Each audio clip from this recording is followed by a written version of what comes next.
નમસ્કાર વિદ્યાર્થી મિત્રો. ધોરણ 9 વિષય સામાજિક વિજ્ઞાન પાઠ 4 ભારતની રાષ્ટ્રીય ચળવળો. આપણે સૌ જાણીએ છીએ કે ઈસવીસન 1757માં પ્લાસીનું યુદ્ધ થયું અને આ યુદ્ધથી આપણા ભારતમાં અંગ્રેજ સત્તાનો પાયો નખાયો. 1757થી ઈસવીસન 1857ના સંગ્રામ સુધીના આ 100 વર્ષના શાસનકાળ દરમિયાન અંગ્રેજોએ આપણા ભારત ઉપર પોતાનું આધિપત્ય જમાવ્યું. આમ અંગ્રેજોએ ભારતના ભોગે ઇંગ્લેન્ડને જે સમૃદ્ધ બનાવી અને ભારતનું સૌથી વધુ શોષણ પણ કર્યું, જેના પરિણામ સ્વરૂપ ભારતના લોકોએ પોતાના ભેદભાવો ભૂલી એક થઈ અને ભારતને અંગ્રેજોની ગુલામીમાંથી મુક્ત કરવા આ બધી રાષ્ટ્રીય ચળવળોની શરૂઆત કરી. તો મિત્રો, ભારતની રાષ્ટ્રીય ચળવળો એ પણ એક મહત્વનો બનાવ હતો. એમાં આપણે આજે વાત કરશું 1905માં બંગભંગનું આંદોલન. બંગભંગ આંદોલનની સાથે સાથે બહિષ્કાર અને સ્વદેશી ચળવળની પણ આજે આપણે ચર્ચા કરશું. કારણ કે અંગ્રેજોની કૂટનીતિના પરિણામ સ્વરૂપ ભાગલા પાડો અને રાજકરોની નીતિને લીધે જ બહિષ્કાર અને આ સ્વદેશી ચળવળને સૌથી વધુ વેગ મળ્યો. હવે આપણે મિત્રો વાત કરી 1905 બંગભંગનું આંદોલન. આ આંદોલન શા માટે થયું તો એની સૌ પ્રથમ આપણે ચર્ચા કરી. હવે જ્યારે આપણા ભારતમાં અંગ્રેજોનું શાસન હતું તે સમયે બંગાળ અથવા તો બંગાળા છે તે સમયે આપણા ભારતનો સૌથી મોટામાં મોટો પ્રાંત હતો, સૌથી મોટું રાજ્ય હતું. એટલે આજના મિત્રો એમ સમજો 3 રાજ્યો, આજના પશ્ચિમ બંગાળ, બિહાર અને ઓરિસ્સા, આ ત્રણેય રાજ્યોનો સમાવેશ બંગાળમાં થતો. એટલે બંગાળ બ્રિટિશ શાસન સમયે આપણા ભારતનો સૌથી મોટામાં મોટો પ્રાંત હતો. હવે ભારતના બીજા બધા પ્રદેશ કરતાં બંગાળ છે તે પણ રાષ્ટ્રીય ચેતનાનું એક કેન્દ્ર બિંદુ પણ હતું. હમણાં મેં તમે વાત કરી કે ઈસવીસન 1857, તો 1857નો જે સ્વાતંત્ર્ય સંગ્રામ થયો, આ સ્વાતંત્ર્ય સંગ્રામમાં એમ કહેવાય છે કે દરેક લોકો પોતપોતાના ભેદભાવ ભૂલી અને એક થઈને લડ્યા. એમાં ખાસ કરીને હિન્દુ અને મુસ્લિમ આ બંને લોકો એક થઈ, એટલે કે પોતપોતાના ભેદભાવો ભૂલી અને અંગ્રેજોને સામે લડ્યા હતા. એટલે બંગાળ પ્રાંતમાં હિન્દુ અને મુસ્લિમો એક થઈ અને અંગ્રેજોની સામે લડ્યા હતા. માટે અંગ્રેજોએ ભાગલા પાડો અને રાજકરોની જે કૂટનીતિ દ્વારા કોમવાદને ઉત્તેજન આપવા માટે ભાગલા પાડવામાં આવ્યા હતા. કારણ કે અંગ્રેજો બહુ સારી રીતના સમજતા હતા કે આ જો હિન્દુ મુસ્લિમ એક થઈ જશે તો એનું ભારતમાં ટકવું ખૂબ મુશ્કેલ પડશે. કારણ કે બંગાળ તે સમયે ભારતનો મોટામાં મોટો પ્રાંત હતો. બીજું મિત્રો, હમણાં મેં વાત કરી કે 1857ના સ્વાતંત્ર્ય સંગ્રામમાં બંગાળમાંથી હિન્દુ અને મુસ્લિમો બંને એક થઈ અને અંગ્રેજોની સામે લડ્યા હતા. એટલે બંગાળ પ્રાંતમાં આ હિન્દુ અને મુસ્લિમોની આ જે કોમી એકતા છે એ કોમી એકતાને તોડવી ખૂબ જરૂરી હતી. તે માટે અંગ્રેજોએ કઈ નીતિ અપનાવી? ભાગલા પાડો અને રાજકરોની નીતિ અપનાવી. હવે 1902ની સાલમાં આપણા ભારતમાં વાઇસરોય તરીકે લોર્ડ કર્ઝન આવ્યો અને તેણે 1905ની સાલમાં બંગાળના ભાગલા પાડવાનું શું કર્યું? નક્કી કર્યું. આમ 16મી ઓક્ટોબર 1905ના કહેવાય છે બંગાળના ભાગલા પાડવામાં આવ્યા. હવે વાઇસરોય લોર્ડ કર્ઝને એવું કીધું કે બંગાળ છે તે પણ ભારતનો સૌથી મોટામાં મોટો પ્રાંત છે, એટલે વહીવટી કાર્યક્ષમતા લાવવાના બહાના હેઠળ તેણે પૂર્વ બંગાળ અને પશ્ચિમ બંગાળ એવા 2 ભાગલા પાડ્યા. કારણ કે બંગાળ ખૂબ મોટો પ્રાંત છે, તો પ્રાંત જેટલો મોટો હોય એટલો વહીવટ કરવો પણ ખૂબ મુશ્કેલ પડે. પણ જો આ પ્રાંતના કે આ રાજ્યના શું કરી નાખે? ભાગલા પાડી નાખે તો એનો વહીવટ કરવો કેવો પડે? સરળ પડે. એટલે વહીવટી કાર્યક્ષમતા લાવવાના બહાના હેઠળ તેણે બંગાળના 2 ભાગલા પાડ્યા, પૂર્વ બંગાળ અને પશ્ચિમ બંગાળ. માટે બંગાળના લોકો છે એ બંગાળના લોકોએ આ બંગાળના ભાગલાનો કહેવાય છે ખૂબ વિરોધ કર્યો. તો લોર્ડ કર્ઝને 16મી ઓક્ટોબર 1905ના બંગાળના ભાગલા પાડ્યા. એટલે બંગાળની પ્રજા હતી એ પણ મિત્રો ખૂબ ચાલાક હતી, ચતુર હતી. તે લોર્ડ કર્ઝનનો કહેવાય છે સાચો ઈરાદો સમજી ગઈ કે લોર્ડ કર્ઝનનો સાચો ઈરાદો શું છે, તો કે બંગાળના ભાગલા પાડવા પાછળ કોઈ વહીવટી કાર્યક્ષમતા નહીં, પરંતુ હિન્દુ મુસ્લિમની કોમી એકતાને તોડવા માટેનો શું હતો, આ પ્રયાસ હતો. જેના પરિણામે બંગાળના જ લોકોએ નહીં, પરંતુ એમ કહેવાય છે ભારતના લોકોએ પણ આ બંગાળના ભાગલાનો શું કર્યો, વિરોધ કર્યો. એટલે કે જે દિવસે એટલે કે 16મી ઓક્ટોબર 1905ના બંગાળના ભાગલા પાડવામાં આવ્યો તે દિવસે બંગાળ પ્રાંતમાં રાષ્ટ્રીય શોક દિન પણ મનાવવામાં આવ્યો. તો જેમ તે દિવસે રાષ્ટ્રીય શોક દિન મનાવવામાં આવે છે તેમ તે દિવસને રાષ્ટ્રીય એકતા દિવસ તરીકે પણ ઉજવવામાં આવે છે. એટલે તે દિવસે એમ કહેવાય છે કે હિન્દુ અને મુસ્લિમોએ એકબીજાના હાથે રાખડીઓ બાંધી અને કર્ઝનને સાબિત કરી બતાવ્યું કે તેઓ અમારી આ કોમી એકતાને તોડી શકશે નહીં. એટલે હિન્દુ મુસ્લિમોએ એકબીજાના હાથે રાખડી બાંધી અને સંગઠન અને શક્તિના દર્શન પણ કરાવ્યા. હવે આ જે આખું આંદોલન છે, આ આંદોલનના મહત્વના કહેવાય છે 3 લક્ષણો હતા કે આંદોલનને કહેવાય છે આપણા ભારતમાં વ્યાપક બનાવવા માટે 3 મહત્વના પાસા હતા. 1 સ્વદેશી ચળવળ, 2 વિદેશી માલનો બહિષ્કાર અને 3 રાષ્ટ્રીય શિક્ષણ. તો આપણે વાત કરશું આ 3 પાસાની, કારણ કે આ 3 મહત્વના પાસાઓ દ્વારા જ કે આ 3 લક્ષણો દ્વારા જ બંગભંગનું આંદોલન આપણા સમગ્ર ભારતમાં ફેલાવાનું હતું. એમાં સૌપ્રથમ આપણે વાત કરશું સ્વદેશી ચળવળ. હવે મિત્રો સ્વદેશી ચળવળ એટલે શું? તો સ્વદેશી આંદોલનથી પણ કહેવાય છે ભારતને સૌથી એટલે કે ભારતને ખૂબ મોટામાં મોટો લાભ થયો. સ્વદેશી ચળવળ એટલે કે સ્વદેશી વસ્તુઓ અપનાવવા હાકલ કરવામાં આવી અને તમામ વિદેશી માલના બહિષ્કારનું આંદોલન પણ કરવામાં આવ્યું. કારણ કે તે સમયે આપણા ભારતમાં કહેવાય છે સૌથી વધારે વસ્તુ ક્યાંથી આવતી હતી? ઇંગ્લેન્ડથી આવતી હતી. કારણ કે ઇંગ્લેન્ડ અંગ્રેજો છે તે પણ આપણા ભારતમાંથી કાચો માલ મિત્રો સસ્તી કિંમતે લઈ જતા અને તૈયાર થયેલો માલ છે તે પણ મોંઘી કિંમતે વેચતા. એટલે એમના ઉદ્યોગોને ખૂબ જ લાભ થતો હતો. એટલે વિદેશી માલનો બહિષ્કાર કરવા માટે સ્વદેશી ચળવળને ઉત્તેજન આપવામાં આવ્યું. સ્વદેશી ચળવળ એટલે કે ભારતમાં જ બનતી વસ્તુઓ વાપરવાનો હંમેશા આપણે આગ્રહ રાખવો જોઈએ. ક્યારે પણ આપણે કોઈ વિદેશથી વસ્તુ ખરીદવી જોઈએ નહીં. કારણ કે આપણે કોઈ પણ વિદેશની વસ્તુ ખરીદીએ છીએ તો સ્વાભાવિક છે ફાયદો કોને થશે? જે તે દેશને ફાયદો થશે. આપણા દેશને કોઈ જાતનો ફાયદો થતો નથી. માટે હંમેશા આપણે કઈ વસ્તુ વાપરવી જોઈએ? તો કે ભારતમાં જ બનતી એટલે કે સ્વદેશી વસ્તુઓ જ વાપરવાની હંમેશા આગ્રહ રાખવો જોઈએ. તે સમય મિત્રો હું વાત કરું તો તે સમયે તો આપણા ભારતમાં એક જ કંપની હતી, ઈસ્ટ ઇન્ડિયા કંપની. આજે તો આપણા ભારતમાં એમ કહેવાય છે 4,500 થી 5,000 બધી વિદેશી કંપનીઓ છે. ને આ બધી વિદેશી કંપનીઓ છે તે આપણા ભારતમાં શું કરે છે? પોતાના દેશનો માલ વેચે છે. તો આ મિત્રો આપણે બધો માલ ખરીદશું તો ફાયદો કોને થવાનો છે? જે તે દેશને લાભ થશે. ભારતને એનાથી કોઈ પણ ફાયદો થતો નથી. જેમ કે આપણે ચાઇનાથી કે ચીનથી આવતી કોઈ પણ વસ્તુ ખરીદશું તો સ્વાભાવિક છે આપણને ભારતને કોઈ લાભ નહીં થાય. ફાયદો કોને થશે? ચીનને ફાયદો થશે. માટે આપણે હંમેશા શું કરવું જોઈએ કે મોબાઈલ હોય કે રમકડા હોય અથવા તો કોઈ પણ વસ્તુ હોય તો આપણે ચીનથી આવતી અથવા તો અન્ય વિદેશથી આવતી વસ્તુ આપણે વાપરવી જોઈએ નહીં. આપણે ભારતમાં જ બનતી વસ્તુ વાપરવાનો આપણે આગ્રહ રાખવો જોઈએ. એટલે તમામ વિદેશી માલના બહિષ્કારનું એક આંદોલન પણ કરવામાં આવ્યું.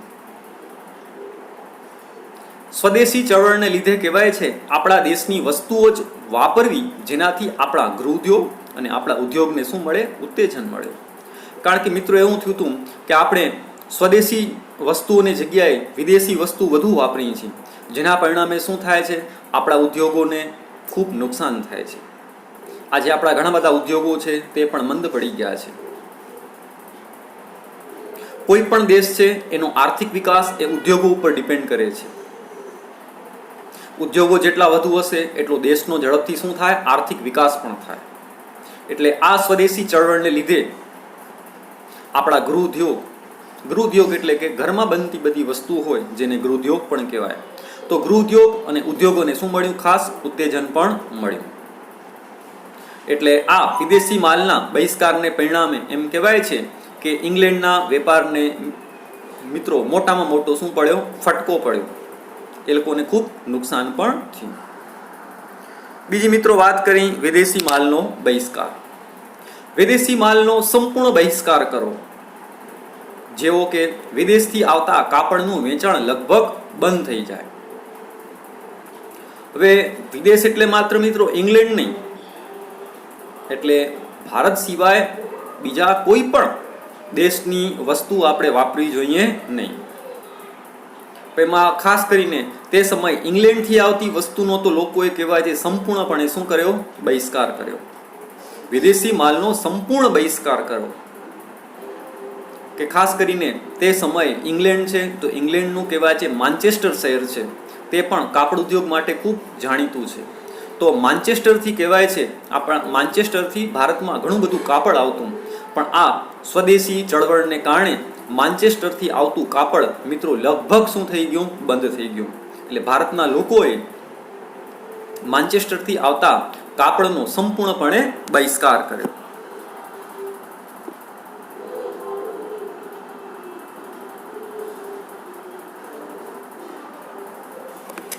અને ભારતમાં ઉત્પન્ન થયેલ કાપડનું વેચાણ વધે.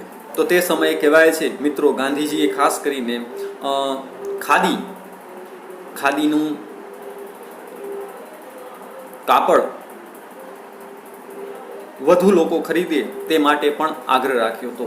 તે માટે તેણે ચરખાની પણ શરૂઆત કરી. કારણ કે ચરખાથી શું થશે, ઘણા બધા લોકોને શું મળશે, રોજગારી પણ મળશે, જેનાથી દેશમાં ગરીબી ઓછી થશે અને દેશનો ઝડપથી વિકાસ પણ થાય. લોકોએ કહેવાય છે જીવન જરૂરિયાતની વસ્તુઓ, ખાંડ છે, પગરખા છે, સિગરેટ છે, આ બધી વસ્તુઓનો કહેવાય છે સંપૂર્ણપણે શું કર્યો, બહિષ્કાર કર્યો. આથી અંગ્રેજ વેપાર ઉપર આનાથી કહેવાય છે ખૂબ માઠી અસર થઈ. તો મિત્રો આપણે જોયું કે ખાસ કરીને સ્વદેશી વસ્તુના ઉત્તેજનને લીધે વિદેશી વસ્તુઓનો લોકોએ શું કર્યો, તો કે બહિષ્કાર કર્યો, જેના કારણે અંગ્રેજી વેપાર ઉપર તેની ખૂબ માઠી અસર થઈ. અને આમ એનાથી શું થયું, તો કે ભારતમાં જે સ્વદેશી ઉદ્યોગો છે એનો પણ મિત્રો ખૂબ વિકાસ થયો. ત્રીજા પાસાની વાત કરી તો આવશે રાષ્ટ્રીય શિક્ષણ અપનાવો. હવે રાષ્ટ્રીય શિક્ષણ છે તે પણ એક કહેવાય છે બંગભંગના આંદોલનનો એક ભાગ જ ગણવામાં આવે છે. કારણ કે જ્યારે બંગભંગનું આંદોલન થયું ત્યારે કહેવાય છે માત્ર પુરુષોએ નહીં, પણ પુરુષોની સાથે પુરુષો, સ્ત્રીઓ અને નાના નાના બાળકોએ પણ કહેવાય છે ખૂબ મોટી સંખ્યામાં ભાગ લીધો. હવે જ્યારે આ જે બંગભંગનું આંદોલન થયું ત્યારે વિદ્યાર્થીઓ પણ કહેવાય છે મિત્રો આગળ પડતો ભાગ લીધો. હવે વિદ્યાર્થીઓએ ભાગ લીધો, જેના કારણે શું થયું, તો કે અંગ્રેજોએ આ વિદ્યાર્થીઓને સામૂહિક દંડ કરવાના આદેશથી એ લોકોને શાળા અને કોલેજમાંથી કહેવાય છે કાઢી મૂકવામાં આવ્યા. હવે મિત્રો તે સમયે કહેવાય છે આપણા ભારતમાં જે પણ બધી શાળાઓ હતી, કોલેજો હતી કે બધી પ્રાથમિક સ્કૂલો હતી, તે મોટે ભાગે કહેવાય છે અંગ્રેજ સરકાર દ્વારા સ્થાપવામાં આવી હતી. એટલે કે બધી અંગ્રેજોએ આ બધી શાળા કોલેજોની સ્થાપના કરી હતી. એટલે વિદ્યાર્થીઓએ કહેવાય છે શેમાં ભાગ લીધો, વિદ્યાર્થીઓએ મોટી સંખ્યામાં આ બંગભંગના આંદોલનમાં ભાગ લીધો, જેના કારણે વિદ્યાર્થીઓને કહેવાય છે શું કરવામાં આવ્યું, પ્રાઇમરી સ્કૂલોમાંથી, શાળાઓમાંથી અને કોલેજોમાંથી તેને કહેવાય છે કાઢી મૂકવામાં આવ્યા. હવે મિત્રો શાળા કોલેજમાંથી કાઢી મૂકે તો સ્વાભાવિક છે શું થાય, તેનું શિક્ષણ પણ બગડે. એટલે આ બધા વિદ્યાર્થીઓ છે એ વિદ્યાર્થીઓનું શિક્ષણ ન બગડે એ હેતુથી જ કહેવાય છે ભારતના લોકોએ શું કર્યું, તો કે રાષ્ટ્રીય શિક્ષણની શું કરી, તો કે હિમાયત કરી. એટલે આ આંદોલન દરમિયાન કહેવાય છે કે ખાસ કરીને સરકારી શિક્ષણનો પણ બહિષ્કાર કરવામાં આવ્યો અને એના વિકલ્પ રૂપે કહેવાય છે રાષ્ટ્રીય શિક્ષણ આપતી જે સંસ્થાઓ છે તે પણ આપણા ભારતમાં શરૂ કરવામાં આવી. એટલે આપણી માતૃભાષામાં જ શિક્ષણ મેળવવું તેના પર વધારે ભાર મૂકવામાં આવ્યો કે આપણે શિક્ષણ ઇંગ્લિશ મીડિયમમાં નહીં પરંતુ આપણી પોતાની માતૃભાષામાં જ મેળવવું એના ઉપર પણ મિત્રો ખાસ ભાર મૂકવામાં આવ્યો. આમ રાષ્ટ્રીય શિક્ષણ છે તે પણ બંગાળના આંદોલનનું એક મહત્વનો ભાગ બન્યો. આંદોલન દરમિયાન શિક્ષણમાં પણ બહિષ્કાર કરવામાં આવ્યો. તો કયા શિક્ષણનો બહિષ્કાર કરવામાં આવ્યો? તો કે સરકારી શિક્ષણનો બહિષ્કાર કરવામાં આવ્યો. મિત્રો, સરકારી શિક્ષણ એટલે કે જે સ્કૂલો અને જે કોલેજોની સ્થાપના અંગ્રેજોએ કરી હોય એવી સ્કૂલ અને કોલેજોમાં આપણે ભણવું નહીં. પણ એની જગ્યાએ ભારતના લોકોએ શું કર્યું? તો કે રાષ્ટ્રીય શાળાઓ અને રાષ્ટ્રીય કોલેજોની શું કરી? તો કે સ્થાપના કરી. એમ કહેવાય છે કે તે સમયે 1907ની સાલમાં બંગાળમાં 25 જેટલી રાષ્ટ્રીય માધ્યમિક શાળાઓ શરૂ થઈ અને 300 જેટલી રાષ્ટ્રીય પ્રાથમિક શાળાઓ શરૂ થઈ. એટલે અંગ્રેજોએ જે વિદ્યાર્થીઓને શું કર્યું હતું? પોતાની સ્કૂલ અને કોલેજોમાંથી કાઢી મૂક્યા હતા. તો એ લોકોનું શિક્ષણ ન બગડે એ હેતુથી એ લોકો આવી શાળા અને માધ્યમિક શાળાઓમાં ભણી શકે, જેનાથી એનો અભ્યાસ પણ બગડે નહીં. આ સિવાય તે સમયે કવિવર રવિન્દ્રનાથ ટાગોરની જે શાંતિનિકેતન નામની જે કહેવાય છે વિદ્યાપીઠ હતી, એ વિદ્યાપીઠનો પણ તે સમયે ખૂબ વિકાસ થયો. તો આમ મિત્રો, આ જે બંગભંગનું આંદોલન છે એના મુખ્ય 3 પાસાની આપણે વાત કરી. 1 સ્વદેશી ચળવળ, 2 વિદેશી માલનો બહિષ્કાર અને 3 રાષ્ટ્રીય શિક્ષણનું અપનાવવું.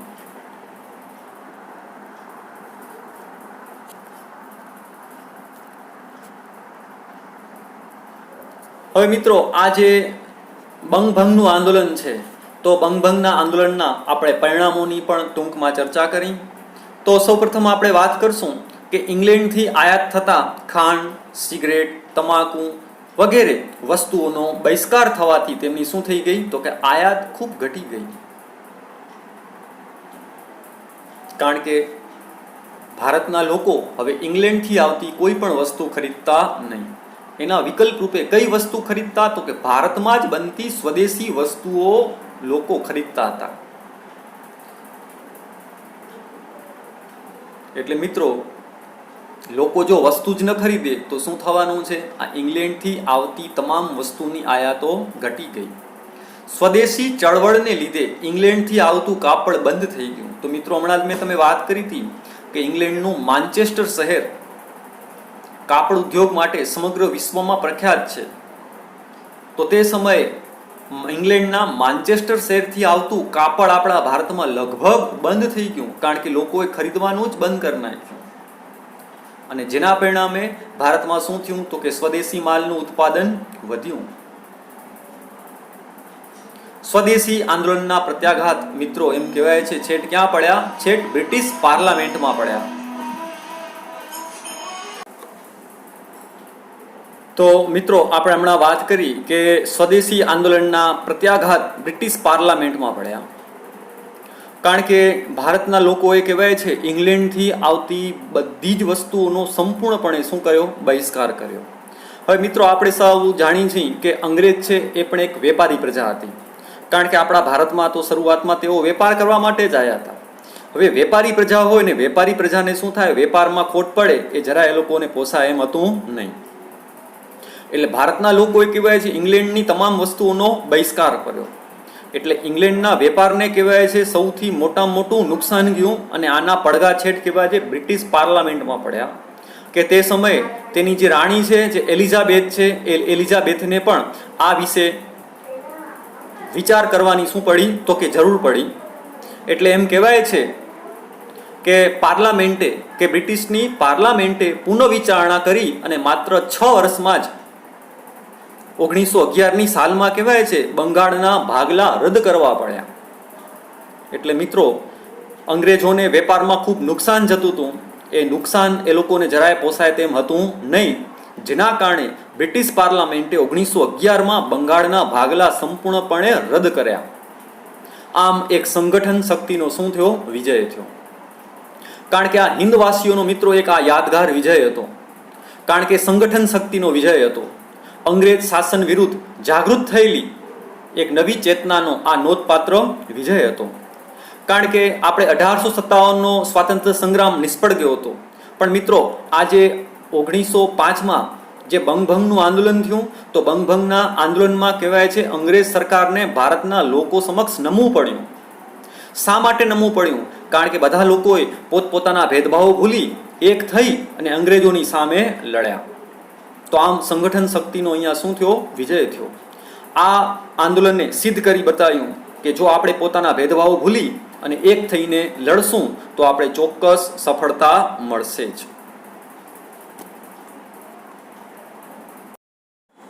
જેમાં આજે આપણે વાત કરશું ઉગ્ર ક્રાંતિકારી ચળવળોનો ઉદ્ભવ અને વિકાસ. ઉગ્ર ક્રાંતિકારી ચળવળોનો ઉદ્ભવ અને વિકાસ. હવે મિત્રો આપણે સૌ જાણીએ છીએ કે આપણા ભારતમાં અંગ્રેજોએ કુલ 200 વર્ષ સુધી શાસન કર્યું, કે 1757ના પ્લાસીના યુદ્ધથી કરી અને છેક 1947 સુધી. સરેરાશ જો તો અંગ્રેજોએ ભારતમાં 200 વર્ષ સુધી શાસન કર્યું. તો ભારતના લોકોએ પણ ભારતને અંગ્રેજોની ગુલામીમાંથી મુક્ત થવા માટે ઘણા બધા આંદોલનો પણ કર્યા. કે દેશને આઝાદ કરાવવા માટે તે સમયે લોકોમાં બે ભાગ પડી ગયા હતા. એક ગાંધીજીના નેતૃત્વ હેઠળ દેશને અહિંસાના ધોરણે આઝાદ કરાવવા માંગતા હતા. એટલે આપણા ભારતનો મોટો વર્ગ કે ભારતના મોટા ભાગના લોકો ગાંધીજીના નેતૃત્વ હેઠળ ભારતને અહિંસા દ્વારા આઝાદી અપાવવા માંગતા હતા. મિત્રો બીજો એક એવો વર્ગ હતો, આ વર્ગ ભલે નાનો હતો, એટલે આ વર્ગ છે તે દેશને હિંસા દ્વારા પણ આઝાદી અપાવવા માંગતો હતો, અને તે છે મિત્રો ક્રાંતિકારીઓ. તો આપણે સૌ જાણીએ છીએ કે ભારતને આઝાદી માત્ર કોઈ નામી નેતાઓથી જ નથી મળી, પણ આ નેતાઓની સાથે સાથે આવા ઘણા બધા ક્રાંતિકારીઓએ પોતાના પ્રાણોના બલિદાન પણ આપેલ છે. તો આજે આપણે આવા ક્રાંતિકારીઓનો દેશમાં આઝાદી અપાવવા માટે એમણે જે પોતાના પ્રાણોના બલિદાન આપ્યા તે વિશે આજે આપણે ચર્ચા કરીશું. તો મિત્રો આવા ઘણા બધા ક્રાંતિકારીઓ છે. કારણ કે અમુક ક્રાંતિકારીઓનો તો આપણે માત્ર અભ્યાસમાં કે પાઠ્યક્રમમાં આપણે એને અભ્યાસ કરતા હોઈએ છીએ, પણ એ સિવાય પણ ઘણા બધા એવા અનામી ક્રાંતિકારીઓ છે કે જે લોકોને આપણે ઓળખતા નથી, પણ છતાંય દેશને આઝાદ કરાવવામાં તેમનો ફાળો પણ કોઈ નાનો સૂનો કહી શકાય નહીં. તો મિત્રો હવે તમે ખ્યાલ પડી આવી કે ભારતના લોકો ભારતને અંગ્રેજોની ગુલામીમાંથી મુક્ત થવા માટે કે ભારતને આઝાદ કરાવવા માટે તે સમયે બે ભાગ પડી ગયા હતા. એક ગાંધીજીના નેતૃત્વ હેઠળ દેશને અહિંસા દ્વારા આઝાદી અપાવી, અને બીજો ક્રાંતિકારીનો વર્ગ હતો જે દેશને કોઈ પણ ભોગે કે જેઓ મરવા પણ તૈયાર હતા અને દેશને આઝાદ કરવા માટે મારવા પણ તૈયાર હતા. એવા ક્રાંતિકારીઓ દેશને હિંસા દ્વારા પણ આઝાદી અપાવવા માંગતા હતા. તો ભારતની જે રાષ્ટ્રીય અને ઉગ્ર ક્રાંતિકારી ચળવળના ઇતિહાસમાં દેશદાસથી ભરેલા આવા 18 થી 24 વર્ષની વય ધરાવતા યુવાનો જ હતા. મોતને મુઠ્ઠીમાં લઈ ગમે તેવા સાહસ અને રોમાંચક કાર્યો તેઓ પાર પાડતા, અને પકડાઈ જાય તો એમ કહેવાય છે હસ્તે મુખે ફાંસીના માચડે ઇન્કલાબ જિંદાબાદ અને વંદે માતરમના જે કહેવાય છે ગગનભેદી નારા સાથે તેઓ ફાંસીએ પણ ચડી જતા. આમ તેઓ આઝાદી મેળવવા માટે વીરગતિ પણ પામતા. તેમણે જે ઊંચી દેશભક્તિ, ત્યાગ અને બલિદાન આપ્યા છે તેવી તે યુવા પેઢીને સદીઓ સુધી પ્રેરણા હંમેશા આપ્યા કરશે. તો આવો આજે આપણે આવા ક્રાંતિકારીઓનો જ અભ્યાસ કરીએ.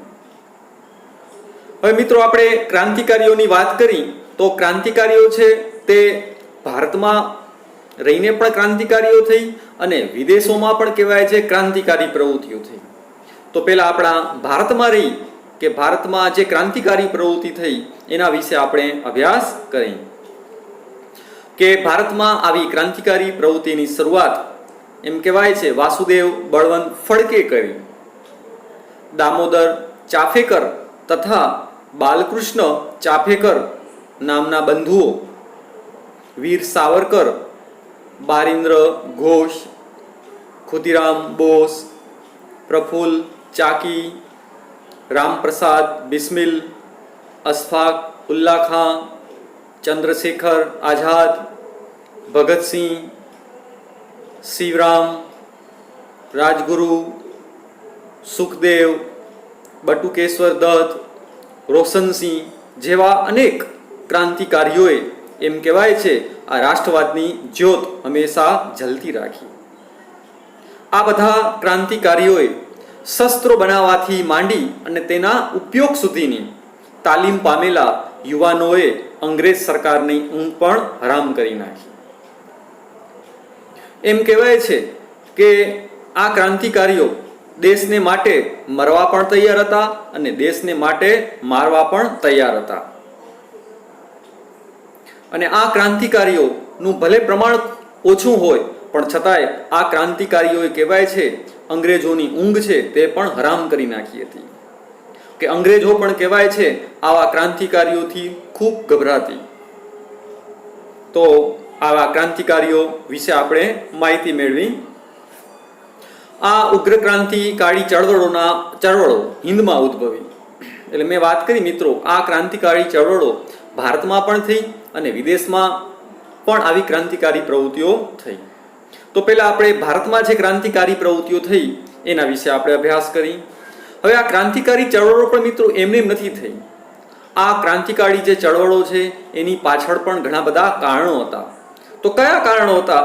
જેમ કે વાત કરી બંગાળના ભાગલા રદ કરવા ચાલેલું આંદોલન, જેને આપણે બંગભંગ આંદોલનના નામથી ઓળખી છે. આ સિવાય સુરતના કોંગ્રેસ અધિવેશનમાં પડેલા જહાલ અને મવાડ આ જૂથ એમ બે ભાગલા. તો મિત્રો તે સમયે કોંગ્રેસ જે પક્ષ હતો એમાં બે ભાગ પડી ગયા, જવાળવાદ અને મવાળવાદ. એમાં કોંગ્રેસની કહેવાય છે માત્ર ઠરાવો, વિનંતીઓ અને આજીજી કરવાની પદ્ધતિનો પ્રબળ વિરોધ જેવા સંજોગો પણ પડેલા છે. માટે તે મવાળવાદના નામથી પણ ઓળખાય છે. ત્યારબાદ જાલવાદની વાત કરશું તો મિત્રો જાલવાદમાં ત્રણ નેતાઓ જે લાલ, બાલ અને પાલની ત્રિપુટી તરીકે ઓળખાય છે. લાલ એટલે લાલા લજપતરાય, બિપિનચંદ્ર પાલ અને બાળ ગંગાધર તિલક. આ હિન્દ યુવા કાર્યક્રમોમાં કહેવાય છે તેણે નવું ચૈતન્ય રેડ્યું, નવી એક ચેતના ઉમેરી. આ હિન્દી રાષ્ટ્રીય કોંગ્રેસની એમ કહેવાય છે જે શરૂઆતમાં ઢીલી પોચી જે નીતિ હતી એને પણ આ જાલવાદે એક જબરજસ્ત નવો વળાંક પણ આપેલો.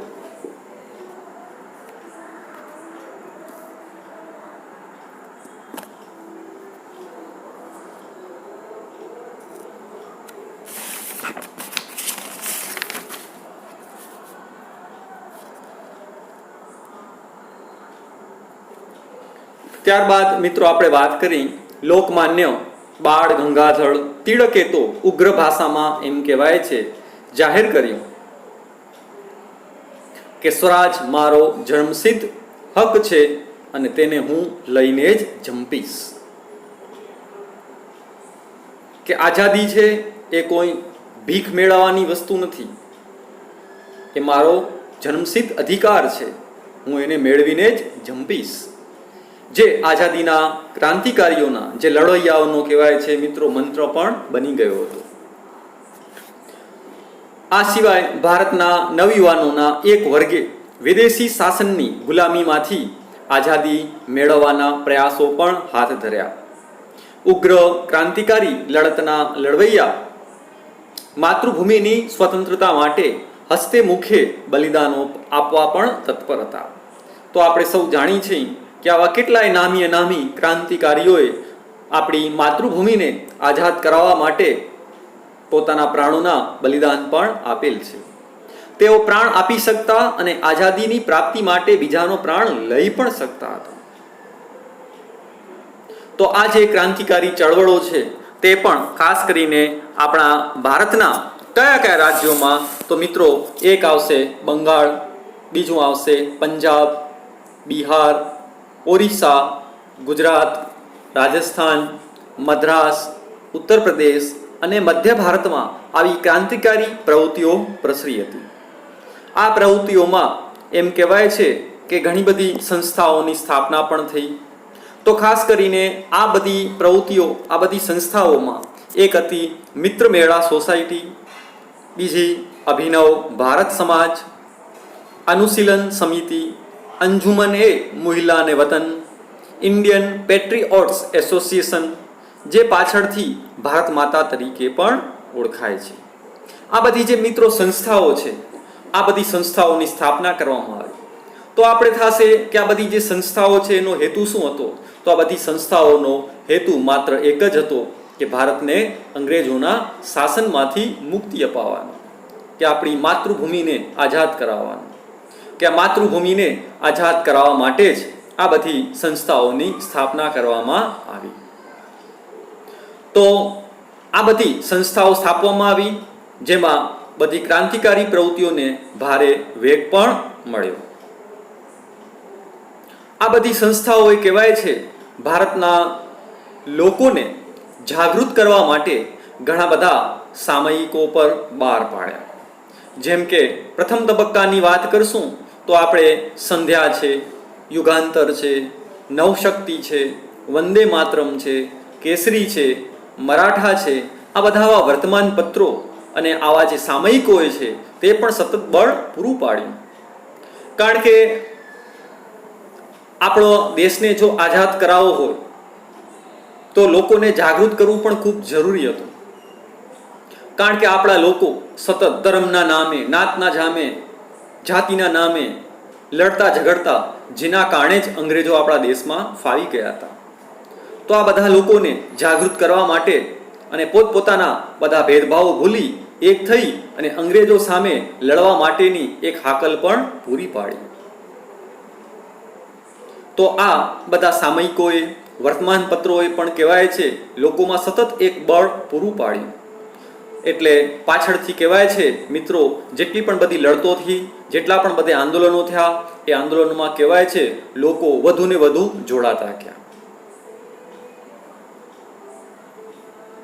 એમાં આપણે વાત કરશું તો અલીપુર હત્યાકાંડમાં 34 જેટલા ક્રાંતિકારીઓ પણ કેસ ચલાવાયો. આ સિવાય હાવડા હત્યાકાંડ, ઢાકા હત્યાકાંડના પણ અનેક ક્રાંતિકારીઓની ધરપકડ પણ થયેલી. દિલ્હીમાં વાઇસરોય હાર્ડિસ પર બોમ્બ ફેંકી હત્યાના પ્રયાસો પણ કરવામાં આવ્યા. 13 નવેમ્બર 1909ના રોજ અમદાવાદના રાયપુર દરવાજા બહાર વાઇસરોય મિન્ટો પર નખાયેલ બોમ્બ વગેરે એ આના એક ઉદાહરણો પણ કરી શકાય. તો મિત્રો, મેં તમને વાત કરી કે આ બધી જે ચળવળો થઈ, તો આ ચળવળો માત્ર અહિંસક નહીં, પણ આમાં ઘણા બધા હિંસાના બનાવો પણ બન્યા હતા. કારણ કે આ ક્રાંતિકારીઓ આપણા દેશને કોઈ પણ ભોગે આઝાદી અપાવવા માંગતા હતા. બીજા તબક્કામાં ખાસ કરીને આપણે સાંભળ્યું હશે કે કાકોરી લૂંટ કેસ, આ સિવાય લાહોર હત્યાકાંડ, કેન્દ્રીય ધારાસભા એટલે કે આપણે દિલ્હીમાં બોમ્બ નાખવાના બનાવો, આ બધી પ્રવૃત્તિઓ પણ થઈ, કે બધા બનાવો પણ બન્યા.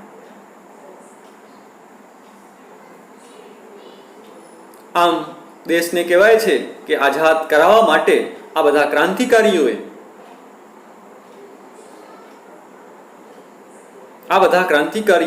નાની ઉંમરમાં જ દેશ માટે શું થઈ ગયા તો કે શહીદ પણ થયા. તો આ આવશે ઉગ્ર ક્રાંતિકારી ચળવળો. તો આપણા ભારતમાં જે બધી ક્રાંતિકારી પ્રવૃત્તિઓ થઈ એના વિશે અહીંયા વિસ્તૃત માહિતી આપેલ છે. તો આ પ્રશ્ન છે એને આપણે સ્વાધ્યાયની નોટમાં લખવાનો નથી રહેતો, માત્ર આપણે અહીંયા અભ્યાસ જ કરશું. કારણ કે આ બધા પ્રશ્નોનો અભ્યાસ કરશું તો ચોક્કસ આપણે જે બધા હેતુલક્ષી પ્રશ્નો છે તો હેતુલક્ષી પ્રશ્નોમાં પણ તે ખૂબ ઉપયોગી નીવડશે.